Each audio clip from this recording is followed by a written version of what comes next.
വെള്ളരിക്കുണ്ടിൽ നടന്നുവരുന്ന കർഷക Swaraj സത്യാഗ്രഹത്തിന് ഐക്യദാർഢ്യവുമായി Kerala Congress chairman PJ. ജോസഫും സമരപ്പന്തലിലെത്തി. വന്യമൃഗങ്ങളെ വനത്തിനുള്ളിലാണ് സംരക്ഷിക്കേണ്ടതെന്ന് അദ്ദേഹം പറഞ്ഞു. ദിസ് ന്യൂസ് സ്പോൺസർഡ് ബൈ ഉയർന്ന ഗുണനിലവാരം, തികഞ്ഞ വിശ്വസ്തത, ജനതാ പാൽ. വന്യജീവികളെ സംരക്ഷിക്കേണ്ടത് വനത്തിനുള്ളിലാണെന്നും കൃഷിയിടങ്ങളിലും മനുഷ്യവാസ കേന്ദ്രങ്ങളിലും വന്യജീവികൾ തേർവാഴ്ച നടത്തുന്നത് അംഗീകരിക്കാനാകില്ലെന്നും Kerala Congress chairman P J. Joseph പറഞ്ഞു.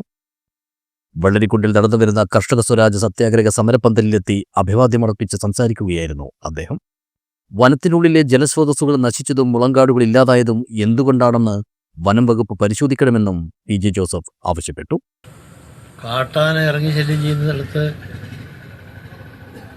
എന്താണ് പരിഹാരം? എൻ്റെ നിയോജകമണ്ഡലത്തിലുണ്ട്. സോളാർ ഫെൻസിങ് ഇട്ട് നോക്കിയിട്ടുണ്ട്. പക്ഷെ ചിലപ്പോൾ അത് തല്ലി തകർത്ത് കടന്നു വരും.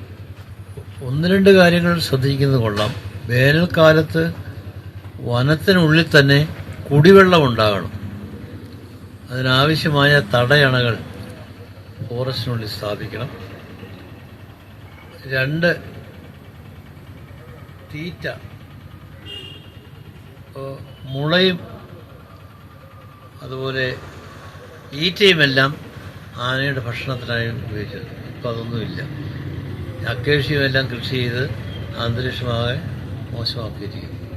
കേരള കോൺഗ്രസ് നേതാക്കളായ advocate PC. Thomas, advocate Thomas Unniyadan, Appu Joseph, Jetto Joseph തുടങ്ങിയവരും സമരത്തെ അഭിസംബോധന ചെയ്ത് സംസാരിച്ചു. സമരത്തിന്റെ 165-ാം ദിവസമായ ജനുവരി 26 മുതൽ ഈരാറ്റുപേട്ടയിലും സത്യാഗ്രഹം ആരംഭിച്ചു. 24 മണിക്കൂർ റിലേ ഉപവാസമായി വെള്ളരിക്കുണ്ടിലെ സത്യാഗ്രഹം രൂക്ഷമാക്കുകയാണ് സമരസമിതി.